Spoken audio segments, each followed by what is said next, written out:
The Intergalactic Alliance had long known about Earth, but for centuries, it was nothing more than a blip in their records. A small, blue-green planet orbiting an unremarkable star, tucked away in a quiet corner of the Milky Way. From a distance, Earth seemed peaceful, almost idyllic. Its lush landscapes, vibrant oceans, and varied ecosystems hinted at a balanced, life-supporting environment. But as humanity advanced, sending strange signals and developing in unexpected ways, the Alliance grew more curious. They began sending more probes, deploying scouts, and analyzing data from the surface. What they found defied every expectation. Earth was not like other planets with intelligent life. Most worlds advanced slowly, maintaining harmony with their environments, developing cultures and technologies at a sustainable pace. But Earth was a chaotic anomaly. Humans had a habit of warping the very fabric of their planet, bending nature to their will, and transforming the landscape with relentless energy. This wasn't merely adaptation, it was domination. And over time, humanity's efforts had altered Earth to such a degree that it no longer followed any conventional rules of a life-supporting world. The official report came through on a quiet galactic day. Earth was now classified as a hell world. This classification was not given lightly. In the Alliance, hell worlds were rare, planets where natural conditions made survival nearly impossible for any life form. Typically, these worlds had acidic atmospheres, radiation storms, massive tectonic activity, or other natural hazards. But Earth was different. Humanity had created many of these hazards themselves. Rising temperatures, massive storms, oceans full of microplastics, wildfires, and increasingly unstable weather patterns. It was as if humans were determined to push the limits of their planet. The Alliance analysts were baffled. Why would any species willingly make their home more dangerous? An emergency council was called to address the discovery. Representatives from every advanced civilization in the galaxy gathered, each with their own perspective. Some argued for quarantining Earth, isolating the unpredictable world to prevent its chaos from influencing other planets. Others recommended studying Earth as a case study for how not to develop a civilization. Still, others suggested direct intervention, seeing humans as a species spiraling towards self-destruction. But one group of scholars from the Elter Collective proposed a different theory. Humans weren't simply destructive, they were playing a game. According to the Elter's research, humanity showed a unique behavioral trait unlike any other species the Alliance had encountered. Humans seemed to thrive not in peace, but in adversity. They didn't just survive challenges. They sought them out, often making their lives harder on purpose. This theory explained why humans continued to live in disaster-prone regions, why they engaged in risky activities, and why they showed a remarkable indifference to the hazards they created for themselves. Humanity, the Elter suggested, viewed existence as a kind of game where the difficulty setting had to keep increasing to maintain interest. This revelation caused a ripple of shock throughout the council chamber. Was it possible that humans were intentionally engineering dangers for themselves? And if so, why? To further investigate, the council approved a field mission to Earth. The team would consist of scientists, cultural researchers, and survival experts from various planets, each skilled in blending in with local populations. Their task was simple: find out if humans were truly escalating their environment for the thrill of the challenge, or if there was some other explanation for the bizarre and chaotic transformation of their world. The mission leader, an Elorian named Valek, had spent years studying human psychology from afar. Elorians were known for their logic and discipline, thriving in peaceful, orderly environments. For Valek, humans were a riddle, a species that made no sense. He read reports of humans scaling mountains with deadly avalanches, diving into oceans full of deadly creatures, and even climbing into metal boxes to race each other at breakneck speeds. Why? He couldn't understand it. There was no logical advantage, no survival benefit, only risk. When Valek and his team arrived on Earth, they disguised themselves with holographic technology, blending into human society as researchers and tourists. Their observations began in New York City, a sprawling, noisy metropolis that seemed to pulse with constant energy. Here, They witnessed humans living shoulder to shoulder in densely packed spaces, filling the air with pollutants, and existing among towering skyscrapers that seemed to defy gravity itself. Every human they saw was moving, hustling, pushing forward with a determination that felt almost manic. One of Volek's teammates, a Brinchan named Syra, was especially struck by how humans interacted with technology. They had devices in their hands that connected them to each other, a global network they called the Internet, which gave them access to endless information, entertainment, and most curiously, competition. She noticed that humans used this network not just for survival, but to create virtual worlds where they could simulate conflict and danger. Many of them even seemed more interested in virtual challenges than the real ones right outside their doors. As their investigation continued, the team traveled to various parts of Earth, from the blistering deserts of the Sahara to the hurricane-prone coasts of the Caribbean. Everywhere they went, they found humans living on the edge, seemingly unbothered by the threats surrounding them. They built homes on fault lines, towns near volcanoes, and cities in flood zones. Instead of moving away from these dangers, humans seemed drawn to them, almost as if they thrived on the chaos. Eventually, the team met a local guide named Jake, a human who offered to take them on an adventure tour.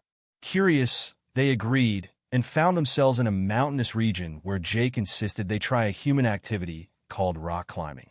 Volek watched in stunned silence as Jake scaled a sheer cliff face with only a few ropes, laughing as he dangled hundreds of feet in the air. When Volek asked him why he would risk his life like this, Jake shrugged and grinned. "What's the point of life if you don't make it interesting?" he replied. "It's all about the challenge. If you're not pushing yourself, you're not really living, right?" Jake's words resonated with the Elter's theory. Humans saw life as a game with levels, each one requiring more effort, more skill, and more resilience. Comfort and stability, it seemed, were secondary to the thrill of overcoming obstacles, no matter how dangerous. This mindset became even clearer when they visited a massive stadium, where thousands of humans gathered to watch a violent sport they called football. Volek could hardly believe his eyes as players collided, risking injury for nothing more than points and victory. The crowd cheered, adrenaline pulsing through them as they rooted for their teams. Here, in this arena of orchestrated conflict, Volek saw the essence of humanity's nature. They were creatures who lived for the thrill, the struggle, the victory over hardship. As the field team compiled their findings, one thing became clear. Earth wasn't just a hell world by accident. It was a hell world by design. Humans weren't just surviving chaos. They were creating it. To them, each danger was another level to conquer, each challenge a way to prove their strength. And the more dangerous their world became, the more determined they were to adapt and thrive. The field report was sent back to the Alliance, along with Volek's recommendation. Earth should not be quarantined or studied from afar. Instead, it should be celebrated as the galaxy's first challenge world, a place where only the bravest could survive. And for the aliens of the galaxy, many of whom lived in safe, predictable worlds, Earth offered a new allure, a place where they, too, could test their limits. As Volek looked back on his time on Earth, he couldn't shake the feeling that humanity's obsession with danger held a strange wisdom. For them, life was a constant struggle, a relentless pursuit of the next challenge. And perhaps he thought there was something admirable in that. The field report from Volek and his team had sent shockwaves through the Intergalactic Alliance. The Elter Collective's theory had been confirmed. Earth was indeed a challenge world, a place where humanity thrived not just in spite of danger, but because of it. This revelation spread across the galaxy, sparking conversations, debates, and no small amount of curiosity among alien species who had never encountered anything like the human drive for risk and adventure. In a galaxy where most civilizations prize stability and safety, the concept of living on a self-created hell world was almost unthinkable. For countless eons, advanced species had used their knowledge to harmonize with their environments, developing cultures based on peace and collective well-being. Entire planets were devoted to learning, meditation, and scientific exploration, where danger and conflict were minimized to ensure the greatest quality of life for all.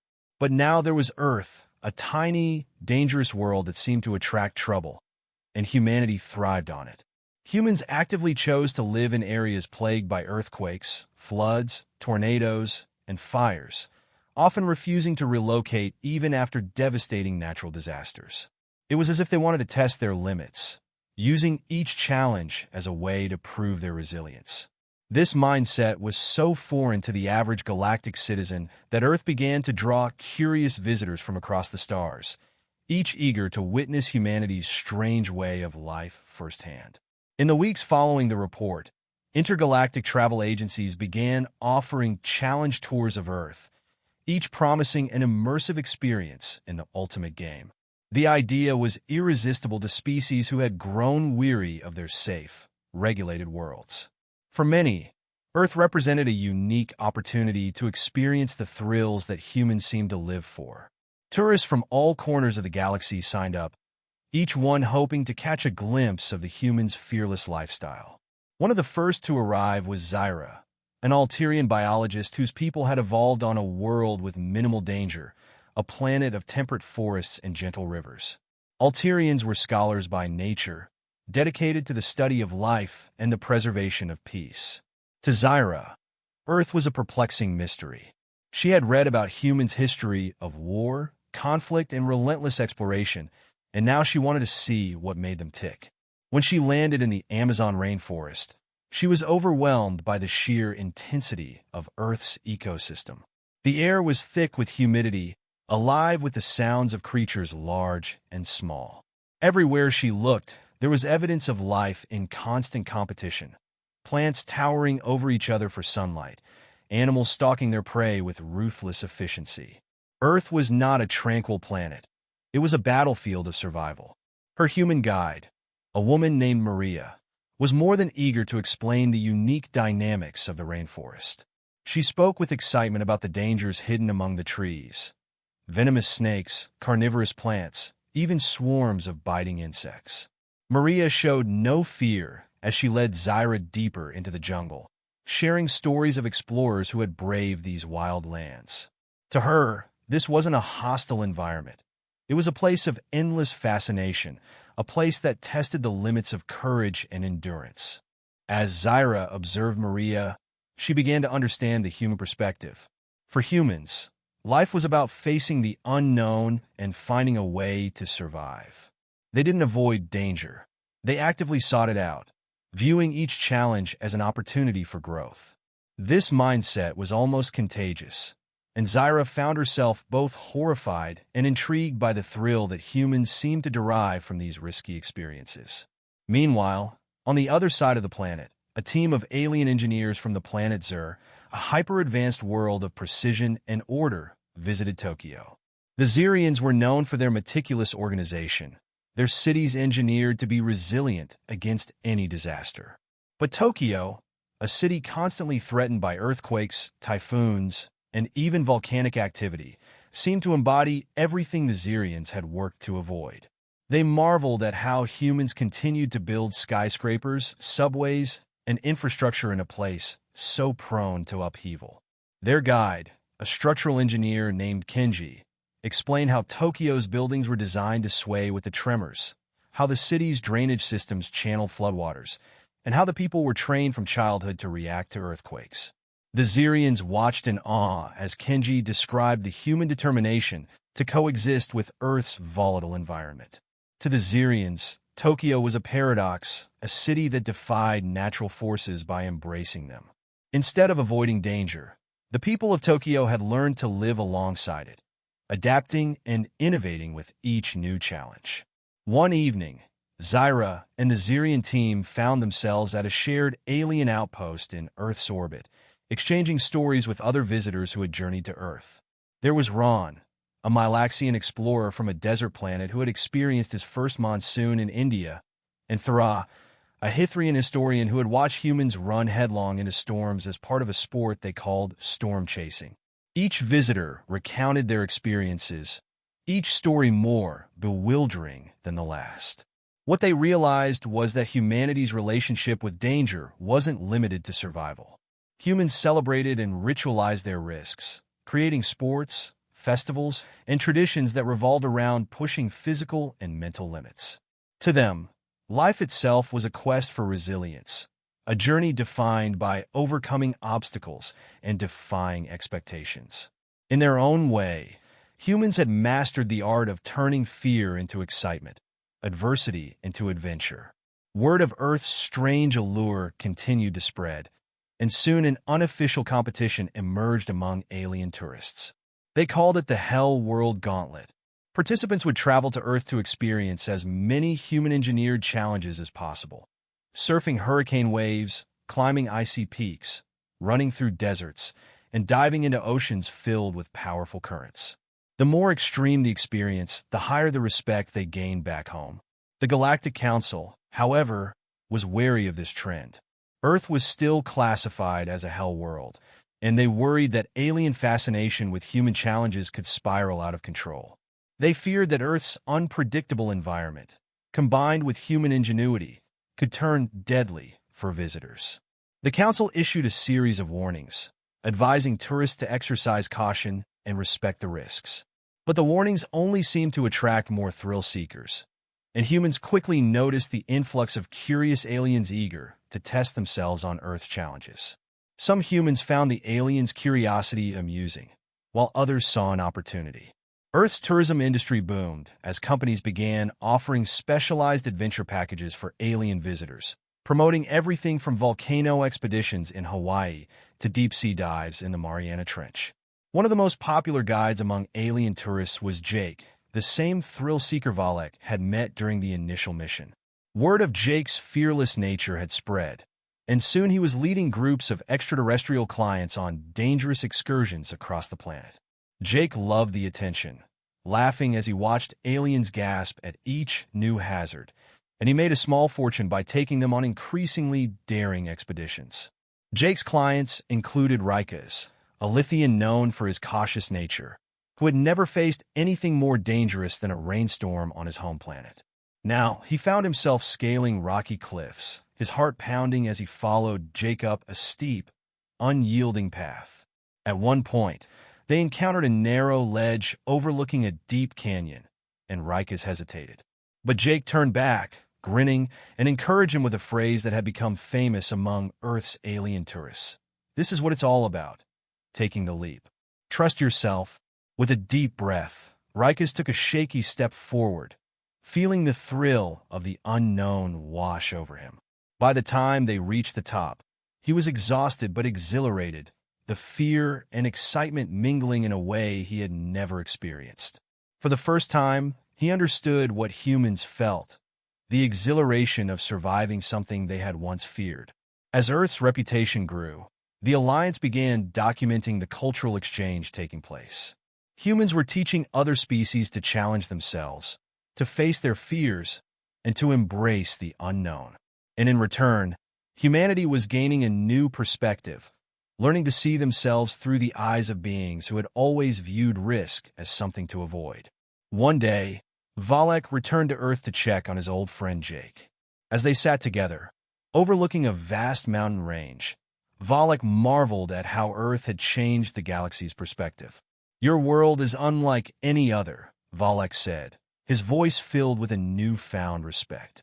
"You have transformed danger into an art form." Jake laughed, clapping Valek on the back. "You're finally getting it.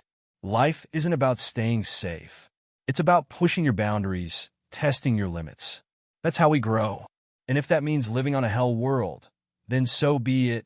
Valek looked out at the landscape, a world both deadly and beautiful. And for the first time, he understood. Earth was more than a hell world. It was a place of growth, a place where beings from across the galaxy could discover strength they never knew they had. Earth's transformation into the galaxy's most infamous challenge world was now complete. What had once been an overlooked, isolated planet had become the ultimate destination for thrill-seekers and curiosity-driven adventurers from all corners of the galaxy. News of Earth's unique status spread like wildfire, and the tourism industry on the planet exploded as a wave of alien visitors descended to experience the human lifestyle of calculated risk and endless challenge.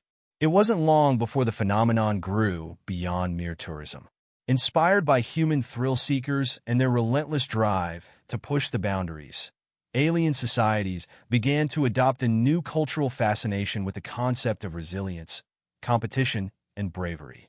Earth's environment, with its erratic weather, diverse ecosystems, and countless dangerous terrains, was now being heralded as the ultimate gauntlet for testing courage, strength, and skill. This gave birth to the Hell World Competition. The competition was no mere spectacle. Sponsored by some of the wealthiest worlds in the galaxy, it was structured as a multi-phase event designed to test the limits of endurance, adaptability, and mental fortitude. Each phase of the competition would involve surviving Earth's most extreme environments, navigating its unpredictable terrains, and mastering the challenges that humans seem to face with casual audacity. For the galaxy's elite, winning the Hell World Competition would be a crowning achievement, a symbol of unbreakable resilience and fearlessness. The arrival of competitors. In the months leading up to the competition, Earth became the staging ground for a dazzling variety of alien species, each bringing unique skills, technologies, and physical adaptations. Some competitors arrived with special suits to regulate their body temperatures in Earth's unpredictable climates, while others brought their own survival drones to analyze the terrain and track weather patterns.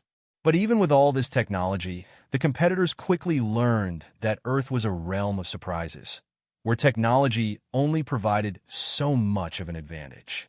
Rikas, the Lithian who had once feared rainstorms, had returned as a competitor, determined to prove himself. His cautious nature had transformed after his first expedition with Jake, and now he was a seasoned explorer, even leading other aliens in his team.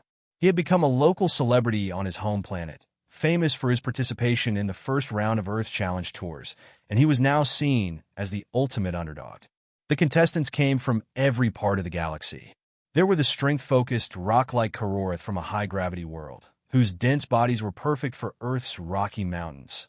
The photophobic Elixir from the shadowed world of Daulax, who wore specialized visors to cope with Earth's intense sunlight. And the sleek, amphibious Arcanians from the water planet Niara, who were known for their expertise in extreme aquatic environments. Each contestant was paired with a human guide, chosen for their expertise in Earth's specific hazards. Many of these guides had become minor celebrities in their own right, known for their ability to survive in the planet's most dangerous conditions. Jake, of course, was among them, along with Maria, the Amazon rainforest expert who had taken Zyra on her first trek.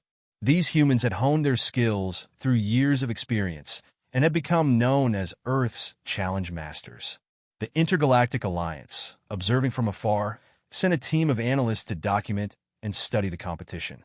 While the Council had initially been concerned about the influx of alien visitors and the potential impact on Earth, they soon realized that humanity's love for challenge had created something extraordinary.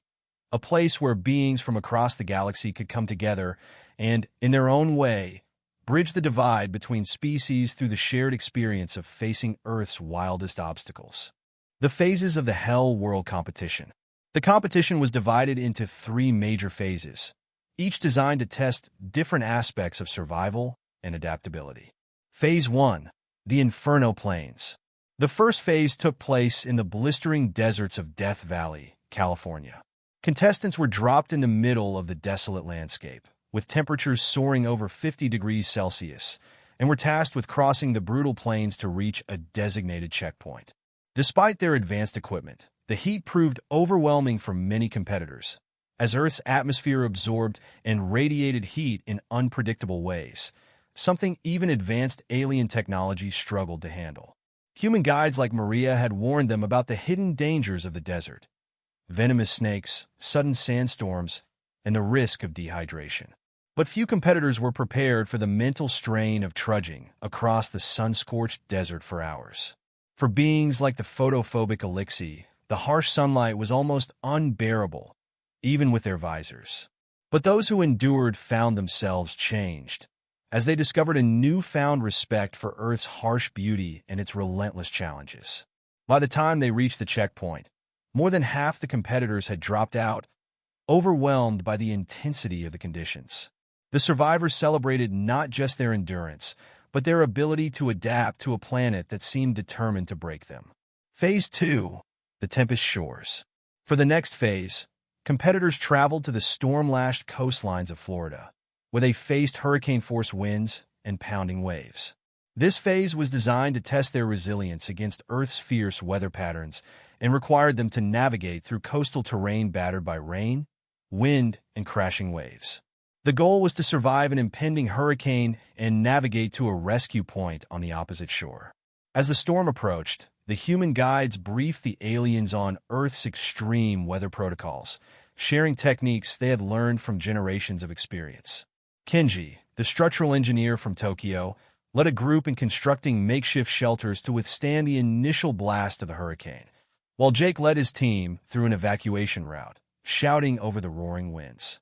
For the amphibious Arcanians, the hurricane presented an opportunity to showcase their mastery of water. They dove fearlessly into the ocean, their streamlined bodies cutting through the waves, while their human guide coordinated their movements to avoid debris and submerged obstacles. In contrast, the Karora struggled, their heavy frames not built for Earth's dynamic weather conditions. But with grit and perseverance, they managed to find their way through the relentless storm, their rock-like bodies enduring impacts that would have shattered human bones. As the winds finally calmed and the storm moved on, the survivors regrouped, drenched but victorious. They were greeted by cheering crowds of humans and aliens alike who had gathered to watch the event. The competitors felt a shared camaraderie with their human guides, a bond born from standing together against the fury of Earth's natural forces. Phase 3. The Summit of Shadows. The final phase took place in the unforgiving heights of Mount Everest. Here, contestants faced a grueling ascent that would push them to their physical and mental limits. The thin air, freezing temperatures, and treacherous slopes made this the most challenging phase yet. For many aliens, Earth's high-altitude conditions were unlike anything they had ever experienced. The ascent tested not only their physical endurance, but also their mental fortitude. As they climbed, the air grew thin, leaving even the most resilient competitors gasping for breath. The Karorith, with their high-gravity adaptation, had an advantage here, their powerful bodies well suited for the demanding climb. The amphibious Arcanians, however, struggled with the freezing cold, relying heavily on thermal suits designed by human engineers. Each step was a battle, every breath a struggle, but they pressed on, inspired by the humans who had climbed Everest for generations, braving these same challenges with little more than sheer willpower. Alongside them, human guides encouraged, cajoled, and even challenged the competitors to push themselves further. As they reached the summit, the surviving contestants took a moment to gaze out over Earth's vast landscape. They had conquered the desert, endured the storm, and scaled the highest peak, all challenges that humanity had once faced alone. Now, they were no longer mere spectators of human resilience. They had become a part of it. The aftermath and new alliances. The Hell World competition ended with celebrations and ceremonies held in various cities around the planet. Earth's inhabitants welcomed their alien guests as heroes, and a newfound sense of unity blossomed among species who had once lived worlds apart. Stories of Earth's challenges and the incredible feats achieved during the competition spread quickly throughout the galaxy. The Hell World champions returned to their home planets, hailed as legends, their tales inspiring others to seek out new challenges and to embrace adversity in ways they had never before considered. Back on Earth, many of the alien visitors found themselves changed. Rikas, who had once been timid and cautious, returned to his home planet with a renewed sense of purpose, his story inspiring his people to overcome their fears and try new things. Zyra, the biologist from Alteria, had gained a deeper understanding of humanity's bond with nature and saw in humans a reflection of life's resilience. She returned home with new research ideas, eager to explore how other species might benefit from adopting a similar mindset. For humanity, the competition had sparked an entirely new era of connection with the galaxy. Humans had shown the universe that they were not simply reckless beings living on a volatile world. They were resilient, determined, and capable of thriving in even the harshest conditions. Earth was no longer an isolated hell world. It was a beacon of endurance, a place where beings from every corner of the galaxy could come to test their mettle. The Intergalactic Alliance recognized the Hell World Competition as an official event, to be held every decade, allowing new generations to experience Earth's unique challenges. And with each cycle, Earth continued to evolve, its people proudly working with their newfound allies to preserve their world's legacy as the galaxy's ultimate proving ground. In the end, Earth had transformed from an obscure planet to the legendary Challenge World.